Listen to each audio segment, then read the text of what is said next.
Welcome to lecture on designing sport-specific functional drills in late-stage ACL rehabilitation. I am Major Arun, and in this session we will explore how to safely and effectively bridge the gap between the clinic and the playing field. At this stage of rehabilitation, athletes often have regained strength and running tolerance, but they still lack sport-specific readiness. Generic return to play tests may not capture the unpredictability and intensity of real game situations. Our focus today is on creating functional, tailored drills that reflect the demands of each sport while ensuring control, progression, and durability of return to play. By the end of this lecture, the one should know objective is to understand the principle of specificity and why drills must mimic the real demands of sport. Secondly, we will learn how to identify key movement patterns, physical demands, and sport-specific risk factors that influence drill design.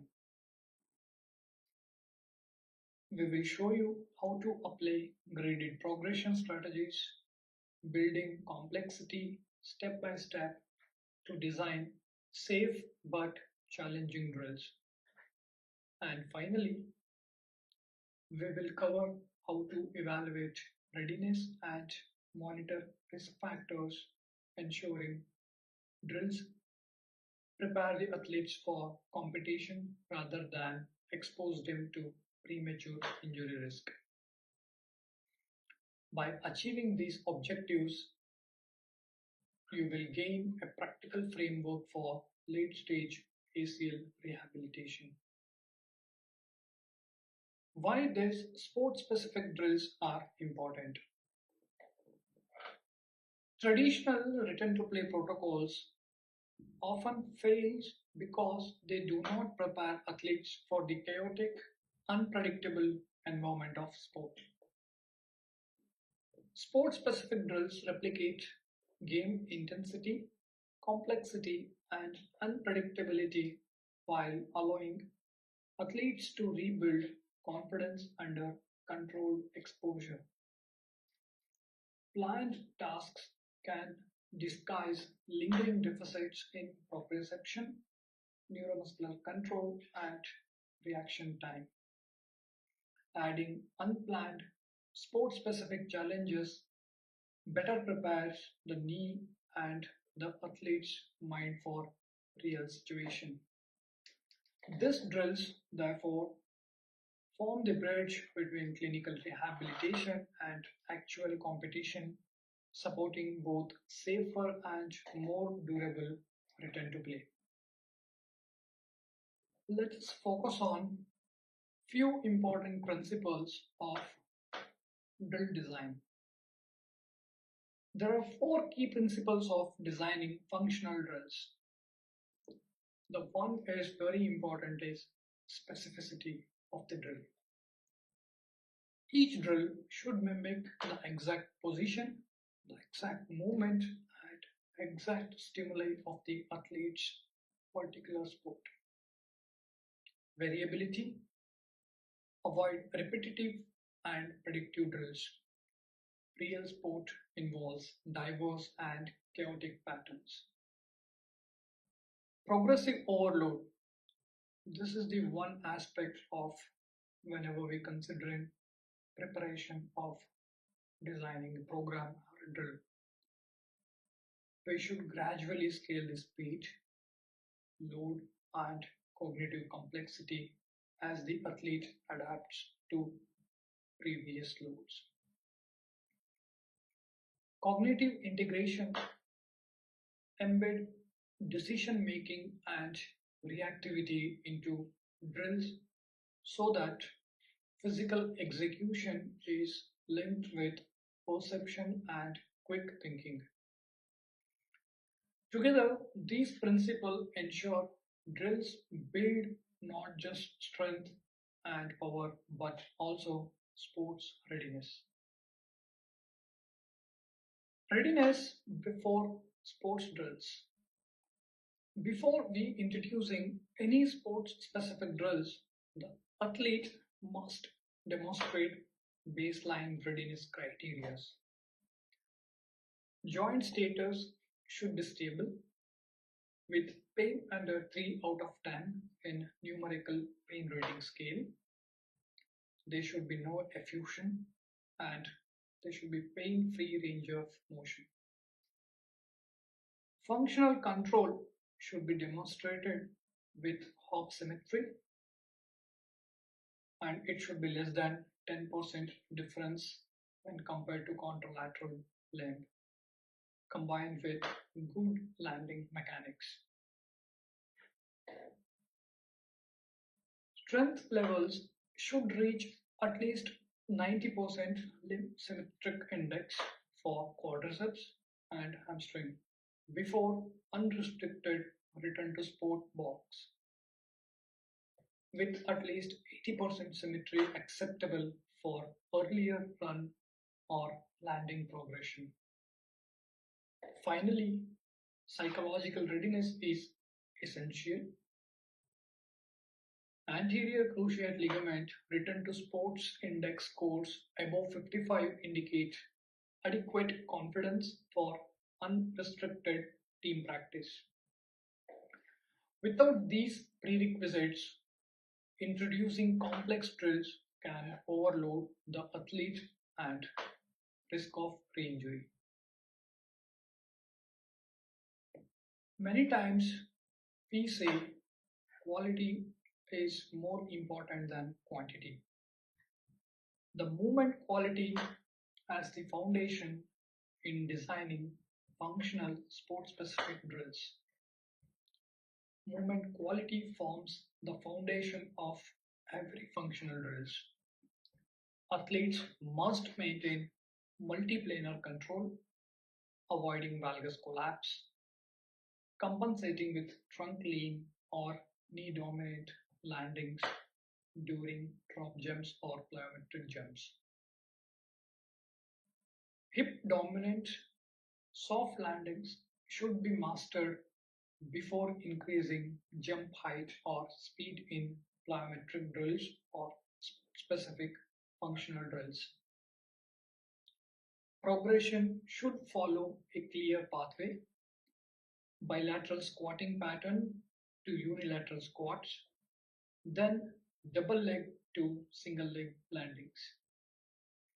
Video feedback and external cues are powerful tools to refine one's mechanics. Finally, always retest quality under dual task and fatigued state to confirm robustness before progression. In category 1 of drill designing, it is mainly focused on deceleration and cutting mechanics. This category 1 drills focus on precise deceleration mechanics and controlled foot placement. Typical patterns include T drills, L drills based on cones, and 3-cone setups drills. Metrics include timing gauge, step counts, and a video review of trunk and knee alignment in various movements. Progression involves shortening stopping distance, increasing approach speed, and introducing sharper angles or multi-cut sequences. The athlete only progress once they consistently demonstrate efficient times, clean mechanics, and no pain or effusion. This builds the foundation of safe and effective cutting mechanics. Category 1, L-cone drill. The L-cone drill requires sprinting forward, then making sharp 90-degree cut around the cone. Proper execution demands a low athletic stance, quick footwork, and controlled knee alignment. This drill trains deceleration, change of direction, and re-acceleration, all essential return to pivoting sports. Monitoring knee valgus and trunk stability to minimize re-injury risk. The T-cone drill integrates forward sprint, lateral shuffles, and back pedal across a T-shaped setup. Athletes must stay low, maintain hip, knee, ankle alignment, and execute sharp directional changes. This enhances agility, reactive speed, and sport-specific movement transitions. Clinically, it challenges proprioception and eccentric control. These are all critical before return to competition. Multi-cut sequence drill. The multi-cut drill requires athletes to execute successive cuts at variable angles in a continuous sequence. The focus is on anticipatory and reactive agility while maintaining trunk control and safe knee mechanics. This drill replicates unpredictable game scenarios, training the reconstructed knee to handle rapid multidirectional loads. Reactive agility drills, emphasizing perception action coupling. Cues may be verbal, visual like light signals, or opponent based. Progression involves increasing movement speed, shortening reaction windows, and adding ball involvement where relevant. Reactive T drills, L drills, or three cone drills provide structure, but emphasis remains on cue driven responses. Successful completion requires maintaining safe mechanics and efficient times under reactive conditions. These drills replicate the chaotic decision-making element of sport. Drill category 2, voice cue driven drill. In the voice cue driven drill, athletes perform sprints or directional changes in response to verbal commands. This reactive element stimulates real-time decision-making in sport. Correct posture, quick auditory response, and efficient footwork are key. The drill enhances cognitive motor integration and prepares athletes for unpredictable high-demand scenarios. Category 3 focuses on plyometric reactivity. Progression starts with bilateral landings, then unilateral drills, and finally single leg plyometrics. Height and intensity are modulated gradually, always ensuring soft and controlled landing mechanics. Cognitive tasks like catching a ball mid-landing or aiming for a target can be layered once bilateral mastery is achieved. External focus cues such as aiming for lines or targets improve tendon stiffness and symmetry of effort. Progression to the next level only occurs with equal loading and controlled mechanics. The single leg plyometrics involve repeated hops forward, laterally, and diagonally. The emphasis is on controlled landings, knee alignment, and maintaining rhythm. These drills build explosive strength, neuromuscular control, and multiplanar stability. Watch for compensations such as trunk lean or valgus collapse as they indicate readiness gaps. Category 4 introduces dual task execution. Here, the athlete performs a cognitive task while simultaneously executing a movement drill. Few examples include dribbling, passing, or catching the ball layered onto cutting or agility drills. The challenge is to increase skill complexity or decision density, but not both at the same time. Errors and timings are closely monitored, with mechanics maintained even under growing cognitive load. This ensures the athlete can handle the reality of competing skills under physical stress. Drill category 4. Dual task execution, catching the ball during agility. This drill combines agility movements with simultaneous ball catching. It challenges coordination, attention splitting, and neuromuscular control under distraction. Clinically, it prepares athletes for sports specific cognitive demands where decision making and motor control must coexist. Dribbling with agility requires athletes to maneuver a ball while performing directional changes or cone drills. The focus is on maintaining trunk stability, knee alignment, and ball control simultaneously. This sport specific integration enhances confidence, skill transfer, and readiness for competitive environments. Category 5 focuses on sports and position specific chains. For example, a footballer may sprint, cut, and shoot under defender pressure. Drills must be individualized to the unique movement pattern of each sport and playing role. Approach speed, cutting angles, and level of perturbation are calibrated gradually.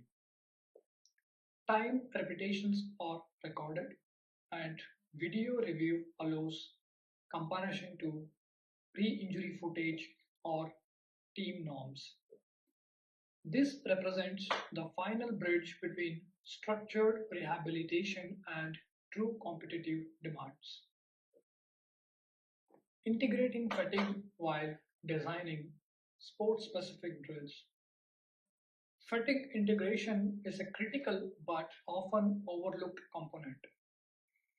Late game scenarios are when mechanics deteriorate and injuries often occurs. End of session drill blocks stimulate this fatigue by pushing mechanics under tired conditions. Drills are stopped immediately if there is a valgus collapse at knee joint, trunk deviations or compensations, or braking patterns emerge during the mechanics. Load tolerance is tracked with session rate of perceived exertion and next day symptom checks for pain and effusion. Periodic testing in a fatigued state, such as post-fatigue hop tests, confirm robustness before return to sports. The importance of movement monitoring and feedback. Monitoring combines both objective and subjective tools. Video analysis, either 2D analysis or 3D motion analysis, helps to capture trunk posture, knee alignment both in frontal as well as sagittal plane, and foot placement during sport-specific drills. Athletes reported measures such as perceived exertion, confidence scores, and knee response provide valuable feedback. Timing gates track agility and change of direction metrics, while force platforms verify jump symmetry when available.